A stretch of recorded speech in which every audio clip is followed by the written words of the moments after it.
It was December 1st, 1948. Dawn was just beginning to spread across Somerton Beach in Adelaide, Australia. The sea was calm, the shoreline was quiet, and nothing about that morning suggested it would become the beginning of one of the strangest mysteries in modern history. A local couple noticed a man slumped against a seawall near the beach. From a distance, he looked as if he were simply resting. One arm was stretched beside him, his legs were crossed, and his head leaned back against the wall as though he had fallen asleep under the open sky.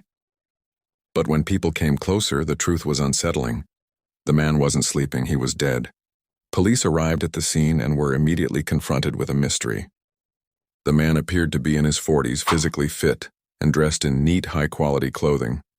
He wore a pressed shirt, polished shoes, a tie, and a well-tailored coat. He looked less like a drifter and more like a respectable businessman or educated traveler. But there was one major problem. He had no identification at all. There was no wallet, no passport, no driver's license, no letters, no name tag.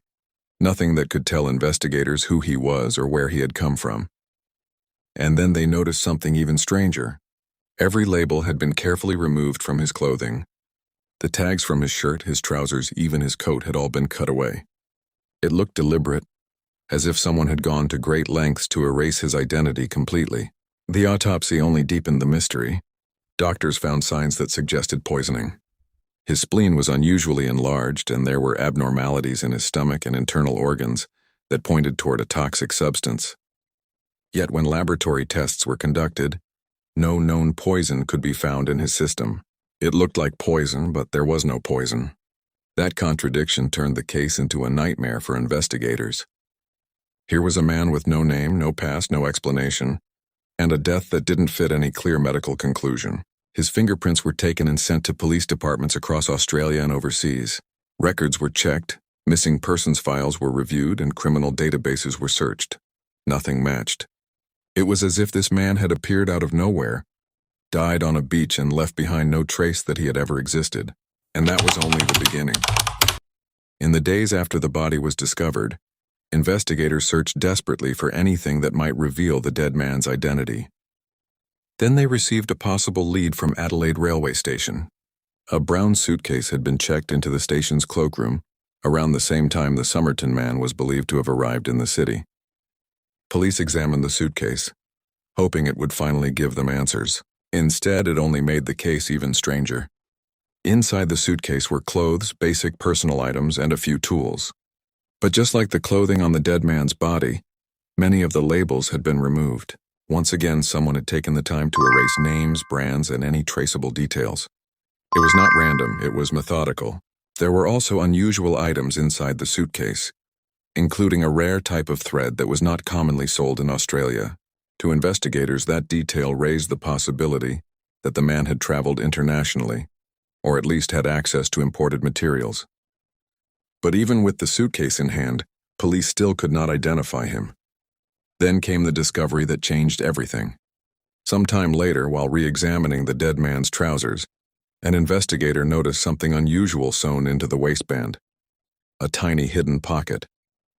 It was so small and so carefully placed that it could easily have been missed during the original examination.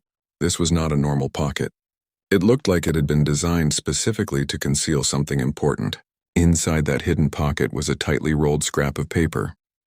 When it was unfolded, investigators saw two words printed on it: Tamam Shud. The phrase is Persian and translates roughly to ended or finished. Police soon discovered that the words had been torn from the final page of a famous Persian poetry book, the Rubaiyat of Omar Khayyam. Now the mystery had taken on a new and unsettling tone. Why would a dead man with no identity carry a hidden scrap of paper that simply said ended? Was it a suicide message? A literary reference? A secret signal? A final clue left behind by someone who knew he was about to die? The search now shifted toward finding the exact copy of the Rubaiyat from which the paper had been torn. Investigators believed that if they could find the book, they might finally discover who this man was, or at least what he had been involved in before his death. But what they would find inside that book would turn the Somerton Man case from a strange death into something much darker. After police traced the scrap of paper to the Rubaiyat of Omar Khayyam, a breakthrough finally came. A local man stepped forward and said that he had found a copy of the book in the back seat of his car. His car had been parked near Somerton Beach around the time of the mysterious death. Police took the book and began examining it closely. What they found inside would become one of the most famous unsolved clues in criminal history. Written in the back of the book was a phone number, and alongside it a strange sequence of capital letters arranged across several lines.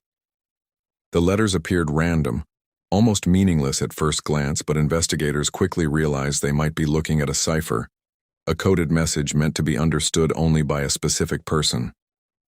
The code looked something like this: Mergobabd Mliawi, and several more lines in the same style. No one could make sense of it. Experts in cryptography were called in. Intelligence specialists examined it. Codebreakers studied it. Over the years, countless researchers, amateur investigators, and professional analysts tried to solve it. But the so-called Somerton Man code has never been conclusively cracked. And that was the moment when the case began to feel less like an unexplained death, and more like a story pulled from the world of espionage. The timing made that theory even more believable. This was 1948, the early days of the Cold War. Intelligence agencies were becoming increasingly active. Secret communications, hidden identities, and covert operations were all part of a world that ordinary people rarely saw. Adelaide itself had connections to military research and sensitive government projects. In that context, the details of the Somerton Man case felt deeply suspicious. A dead man with no identification, all labels removed from his clothing, a hidden pocket sewn into his trousers, a scrap from a Persian poetry book reading Tamam Shud, and now an unbreakable coded message.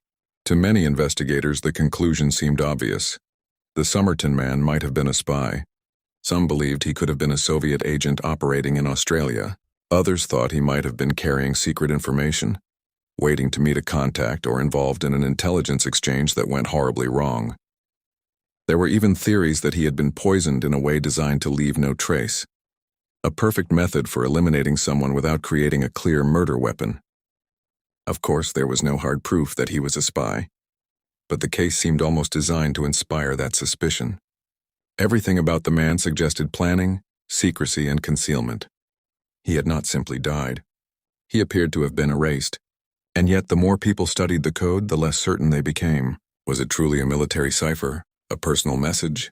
Initials from words in a poem? A meaningless scribble written by a dying man? The answer remained locked away.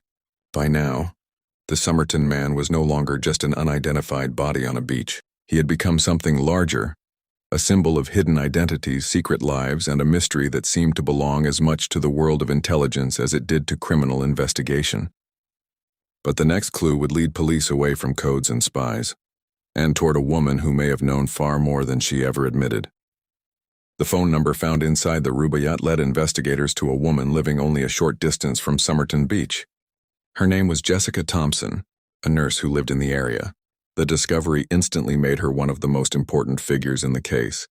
Police interviewed Jessica and asked whether she knew the dead man. She said no. She denied recognizing him and insisted she had nothing to do with his death. But according to witnesses, when investigators showed her a plaster cast of the dead man's face, her reaction was extraordinary. She appeared shocked, deeply disturbed, and close to fainting. She quickly turned away and reportedly refused to look at it again. That reaction raised immediate suspicion. If the man was truly a stranger, why did seeing his face affect her so strongly? Was it simple horror at seeing the face of a dead man? Or had she recognized him immediately and realized that the mystery standing before police was much closer to her life than anyone knew? Jessica explained that she had once owned a copy of the Rubaiyat of Omar Khayyam, and that she had given it years earlier to a man named Alfred Boxall. For a moment, investigators believed they had solved the mystery. Perhaps Boxall was the dead man. But that theory collapsed when police found Alfred Boxall alive and well, still in possession of his own copy of the Rubaiyat. So Jessica remained at the center of the puzzle. Over the years, many researchers came to believe that she was one of the keys to the entire case. Some thought the Somerton Man had been her secret lover. Others suspected she had been connected to espionage, and that the dead man had come to Adelaide to meet her. Some even speculated that the coded message in the book had something to do with her, and that the beach was the site of a failed rendezvous. Adding to the intrigue were later claims that Jessica's son shared certain physical features with the Somerton Man, leading to speculation that there may have been a personal connection between them. These theories were never fully proven, but they kept the case alive in the public imagination and made Jessica's silence even more mysterious. What made her role so haunting was not what she said, but what she didn't say. Jessica lived for years after the case began, and although she was questioned more than once, she never publicly revealed any clear explanation that solved the mystery. To some, that meant she was innocent and simply frightened. To others, it meant she knew exactly who the Somerton Man was and chose to take the truth to her grave. And if she did know the truth, then the questions become even more disturbing. Why was the dead man carrying a book linked to her? Why was her phone number written inside it? Why did she react the way she did? And what kind of relationship could connect a respectable nurse to one of the most baffling, unidentified deaths in history? The Somerton Man mystery had begun with a body on a beach. Now it had become something even stranger. A story of hidden connections, silence, and a woman who may have stood only one sentence away from solving it all. For decades, the man found on Somerton Beach remained exactly what the world first knew him as, an unknown man. The case became one of Australia's most famous mysteries. Journalists wrote about it, detectives revisited it, historians, codebreakers, and internet investigators all tried to solve it. Yet year after year, the central question remained unanswered. Who was he? Then in 2022, after more than 70 years of uncertainty, modern science finally delivered a breakthrough. Researchers used advanced DNA analysis to examine biological material linked to the Somerton Man, including strands of preserved hair. Through forensic genealogy, comparing DNA matches, tracing family trees, and connecting records across generations, they arrived at a name: Carl Webb. According to the investigation, Carl Webb was an electrical engineer from Melbourne. After decades of speculation that the Somerton Man might have been a foreign operative or professional spy, the answer seemed surprisingly ordinary. He was not a faceless international assassin from a Cold War thriller. He appeared to be a real man with a real name, a real past, and a place in an actual family tree. But the moment his name was revealed, something strange happened. The mystery did not disappear. In some ways, it became even deeper, because knowing that the Somerton Man was Carl Webb answered only one question and left almost all the others untouched. Why had Carl Webb traveled to Adelaide? Why did he end up dead on Somerton Beach? Why were all the labels removed from his clothing?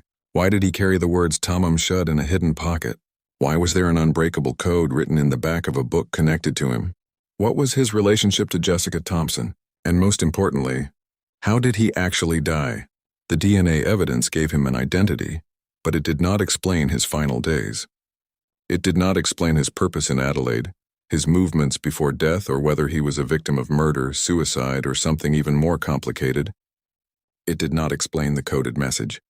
It did not explain the secrecy. It did not explain the silence. Some researchers still believe there may have been an intelligence angle. Others think the answer lies in a hidden personal tragedy, a broken relationship, a secret child, a life unraveling in private. And some believe that the truth may simply be impossible to recover now, buried beneath decades of lost evidence, dead witnesses, and unanswered questions. That is what makes the Somerton Man case so haunting. Most mysteries become less mysterious over time. Evidence decays, interest fades, and theories become weaker. But this case did the opposite. It survived, it evolved. It kept pulling people back in because it offered just enough information to feel solvable, but never enough to truly close the door. Today we can say that the Somerton Man was most likely Carl Webb, but we still cannot say with certainty why he was on that beach, who he was meeting, what the code meant, or whether the words Tamam Shud were a message from him, or a message left for him. And maybe that is why this story still fascinates the world. Because even after 70 years, even after science, even after a name, the Somerton Man remains exactly what he was on the day he was found. A man with a secret. A body with no explanation. A code with no solution. And a story that still refuses to end. Tamam Shud. Finished, but never fully understood.